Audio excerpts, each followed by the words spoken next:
Depuis septembre 2018, la téléconsultation est accessible sur l'ensemble du territoire français.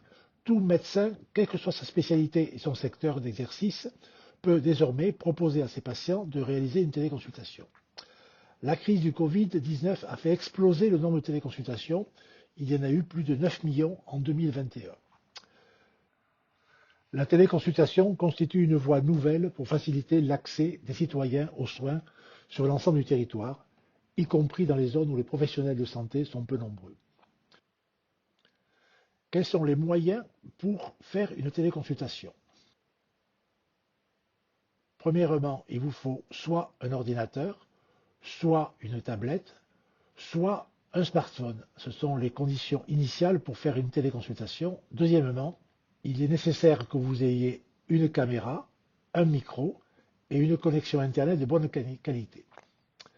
La téléconsultation doit être réalisée via un système sécurisé et respectant les normes de confidentialité et de protection des données. Quels sont les lieux où peut se dérouler une téléconsultation? Premièrement, elle peut se dérouler à votre domicile, mais la téléconsultation doit respecter un principe de territorialité, c'est-à-dire que la téléconsultation doit être faite avec un médecin le plus proche possible du lieu de consultant afin de faciliter éventuellement une consultation en présentiel si nécessaire. Vous pouvez le faire également sur votre lieu de travail. Vous pouvez le faire exceptionnellement dans votre voiture. Vous pouvez également le faire à l'extérieur. Mais le lieu où va se dérouler la téléconsultation doit être un endroit calme, intime, bien éclairé et possédant une connexion Internet de qualité et où on est susceptible de ne pas être dérangé. Ne faites pas des téléconsultations en conduisant la voiture, au bord d'une piscine dans un hôtel ou dans les toilettes de votre lieu de travail, comme cela s'est malheureusement déjà produit. Autre lieu de consultation, ce sont les cabines de téléconsultation. Ces cabines de téléconsultation doivent disposer d'équipements nécessaires à la vidéotransmission, caméra, micro et connexion Internet, et à la prise constante grâce à des objets connectés tels qu'un tensiomètre, un oxymètre, un stéthoscope, un otoscope, parfois des dermatoscopes et quelquefois des thermomètres. Ce lieu doit permettre la confidentialité de la consultation. Une aide médicale à proximité est souhaitable, pharmacien, infirmier, etc., pour aider le consultant pendant la consultation, si nécessaire, et s'assurer du bon fonctionnement et de la désinfection de la cabine de téléconsultation. Vous pouvez trouver des cabines de téléconsultation dans les pharmacies, mais également dans les centres de santé. Également, vous les trouvez dans les centres mutualistes. Vous pouvez également les trouver dans les EHPAD, mais quelques sociétés les proposent également dans les supermarchés.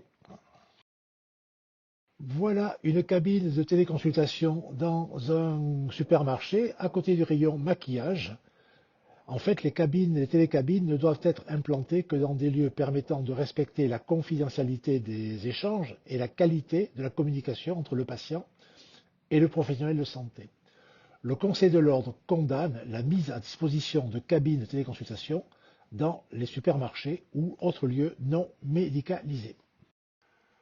Alors, quels sont les médecins qui sont habilités à pratiquer une téléconsultation? Tout médecin peut vous proposer une téléconsultation, quelle que soit sa spécialité, son secteur d'exercice ou son lieu d'exercice, en ville, en établissement de santé, au cabinet, à l'hôpital, en clinique, en centre de santé, dans les EHPAD. Elle peut être réalisée partout en France métropolitaine et dans les départements et régions d'outre-mer ainsi qu'à Mayotte. Le médecin doit être inscrit à l'ordre des médecins.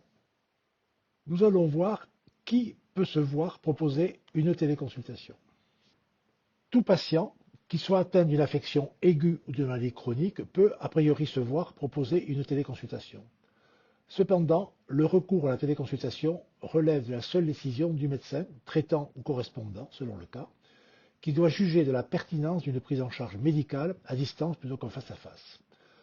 Le respect de plusieurs conditions est nécessaire pour ouvrir le droit au remboursement de la téléconsultation.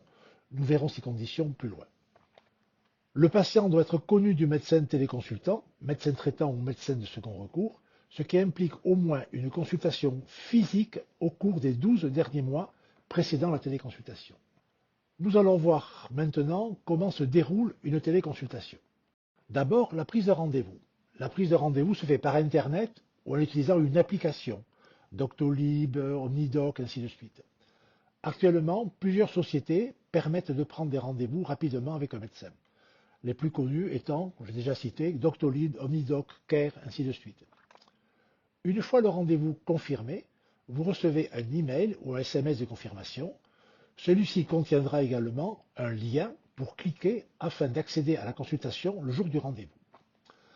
Dans la majorité des cas, il vous sera demandé de déposer une empreinte bancaire afin de sécuriser le paiement. Le jour de la consultation, le patient doit prendre place dans le lieu de téléconsultation, qui doit être un endroit calme, sécurisé, avec une connexion Internet bien éclairée. Le micro et la caméra du matériel utilisé pour la consultation doivent être fonctionnels. Il doit ensuite cliquer sur le lien que l'application a fourni au médecin lors de la prise de rendez-vous pour entrer dans la salle d'attente virtuelle du médecin. En général, il est demandé au patient de se connecter 10 minutes, un quart d'heure avant l'heure de son rendez-vous. Si le médecin consultant est en retard, il le fait savoir par message. La consultation, la téléconsultation, se passe comme une consultation ordinaire, hormis le contact. Un dialogue s'instaure entre son patient et le médecin. Au cours de la téléconsultation, des documents peuvent être échangés. Le patient peut communiquer des résultats d'examen, de la biologie, de la radiologie, des scanners ou autres documents, et le médecin pourra faire parvenir des ordonnances ou autres documents utiles à son patient. Ce transfert de données doit se faire de manière sécurisée.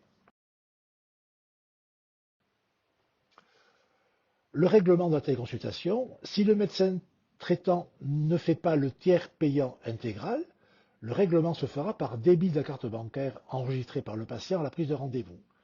Le médecin fera alors parvenir au patient une feuille de maladie pour le remboursement de la téléconsultation. En cas de non-respect des règles de téléconsultation, le remboursement n'est pas possible. Quelles sont les modalités pour le remboursement de la téléconsultation?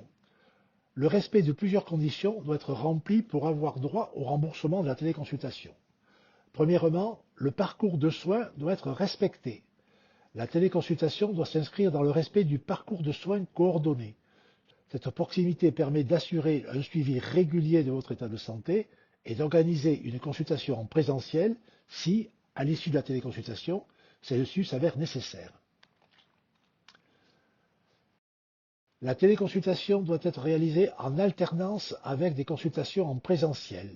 Afin d'assurer la meilleure qualité et la sécurité des soins, votre suivi régulier doit se faire en alternant consultation en présentiel et téléconsultation. En conclusion, la télémédecine n'a pas pour vocation de supplanter les consultations médicales classiques en présentiel, mais plutôt que de les compléter. La télémédecine n'est donc pas l'avenir de la consultation médicale, mais plutôt son complément indispensable. Voilà pour ce tuto. Si vous l'avez aimé, vous pouvez vous abonner sur notre chaîne Seigneur Numérique. Vous pouvez cliquer disant que vous avez aimé le tuto. Et de toute façon, on se retrouve dans quelques temps pour un nouveau tuto. Au revoir.